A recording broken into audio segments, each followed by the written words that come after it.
Շատ լավ, խնդրեմ պարոն Սարգսյան, ձեր մասով ինչ կներկայացնեք։ Շնորհակալություն, քանի որ մեզ դիտում են ինչպես նրանք, ովքեր պարտադիր ապահովագրությունից են օգտվում, այնպես էլ նրանք, ովքեր օգտվում են, բայց դրա հետ մեկտեղ նաև սոցիալական փաթեթի շահառու են, շատ կարևոր է, որ մենք զուգահեռներ տանելով ներկայացնենք, ինչպես նաև իմ գործընկերը արեց։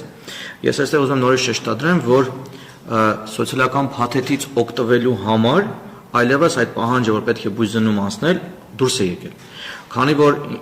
հենց սոցիալական փաթեթի տրամադրման կարգում էր նախատեսված բույսզնում անցնելու պահանջը, որպեսզի ակտիվանար սոցիալական փաթեթը։ Իսկ երբ որ սոցիալական փաթեթը ակտիվանում էր, աշխատողը սոցփաթեթի շահառուն իրավունք էր ունենում իր գումարը ծախսելու մի քանի ուղղություններով, բայց այդ ուղղություններով, որպեսզի կարողանա ծախսել, բանկը պահանջում էր, որ ներկայացնի տեղեկանք, որ անցել է բույսզնում, մասնավորապես ուղղությունները, որոնք են հանգստի ապահովում, ուսման վճարի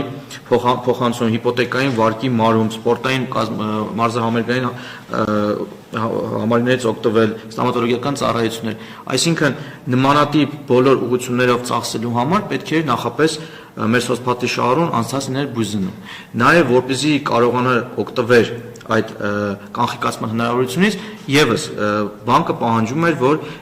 բույսզնումը անցած լիներ։ Այսինքն պետք է ասեմ հետեւյալը, որ այս նոր փոփոխություններով այլևս, այո, նաև սա բանկերի համար է կարևոր, որ պետք չէ մեր սոցփաթեթի շահառուից պահանջել բույսզնում անցնելու մասին տեղեկանք, որպեսզի մեր սոցփաթեթի շահառուն իր սոցփաթեթի գումարները կարողանա ուղղել հանգստին, հիպոթեկին եւ նշածս մնացած ուղղություններին։ Նաեւ պետք է ասեմ, որ այլևս կանխիկացման համար եւս պարտադիր չէ նախապես անցնել բույսզնում, որ հաշվին կուտակված գումարները հնարավոր լինի կանխիկացնել։ Բայց այստեղ շատ կարևոր շեշտադրում կա, որ թյուր կարծիք չլինի, որ բոլոր մեր սոցփաթեթի շահառուները, ովքեր ունեն հաշիվներին կուտակած գումարներ, կարող են վաղը գնան կանխիկացնել, պետք է շեշտադրեմ հետեւյալը, որ կանխիկացման համար այո, այլևս պետք չի բույսզնման տեղեկանք, բայց կանխիկացման կանոնները մնացել են նույնը։ Այսինքն կանխիկացնել կարող են նրանք, ովքեր կուտակայինի մասնակից են կամ եւս երկու պայման կա, որի պարագայում նոր հնարավոր է գումարը կանխիկացնել։ Բայց այդ դեպքերի համար այո, իրեն կարող են մոտենալ եւ կանխիկացնել։ Իդեպ կանխիկացման չափի հարցնել է շատ հաճախ մեզ տրվում, որքան կարող են կանխիկացնել, պայմանական տարիներ շարունակ չեն օգտագործել իրենց հաշվին գումարները փոխանցված եւ հիմա մտածում են միանգամից կանխիկացնել։ Այս դեպքում կա կանոն, որ իրեն կարող են կանխիկացնել այն գումարի չափով, որքան որ իրենք 2025 թվականի ընթացքում փոխանցումներ են կատարել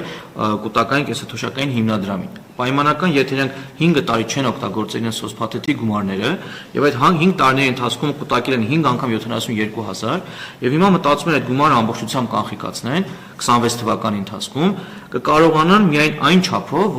որ իրենք 25 թվականի ընթացքում կուտակայինին գումարներ են փոխանցել։ Միգուցե հենց ամբողջությամբ է կարողանան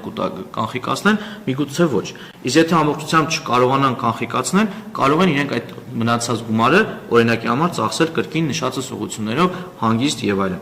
Այս փոփոխություններով մենք ուղղակի նոր հնարավորություն ենք ավելացրել, որ մեր սոցփաթեթի շահառուն միգուցե չի ցանկանում իր հաշվին կուտակած գումարները կամ հաշվին փոխանցվող գումարները ուղղել հանգստին եւ մնացած այլ ուղղություններին, այլ ցանկանում է այդ գումարը ուղղել հենց ապահովագրական հիմնադրամին։ Սա եւս մեկ նոր հնարավորություն է, որը հունվարի 1-ից կա։ Այսինքն, եթե մենք թվերով խոսենք, 10800 դրամ է, չէ, ամսական փոխանցումը, այդ 10800 դրամից այո, կարող է մեր սոցփաթեթի շահառուն որոշել, որ 6000 դրամը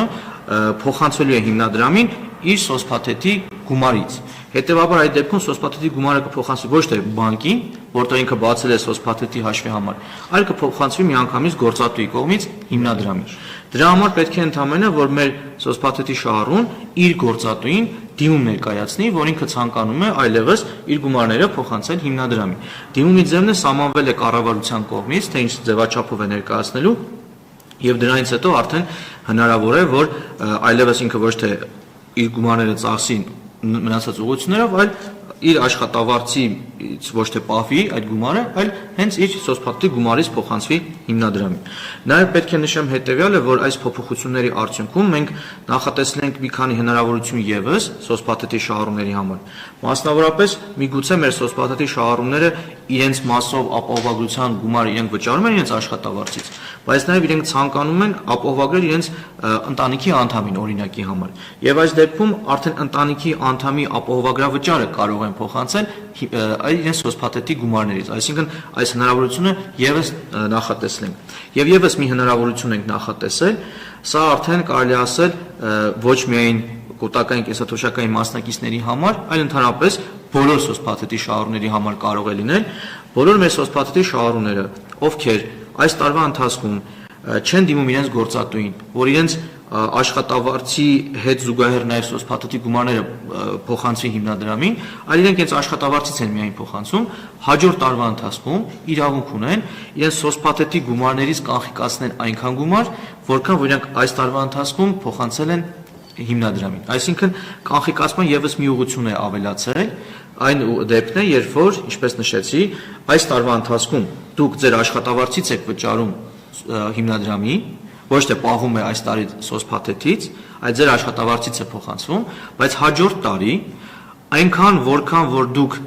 ունեք սոցփաթեթի գումար կൂട്ടակած ձեր հաշվին եւ այնքան որքան որ դուք նախորդ տարի փոխանցել եք հիմնադրամին, այդ գումարի չափի սահմաններում հնարավորություն եք ունենալու գումար կանխիկացնել։ Շատ լավ, պարոն Հովհաննիսյան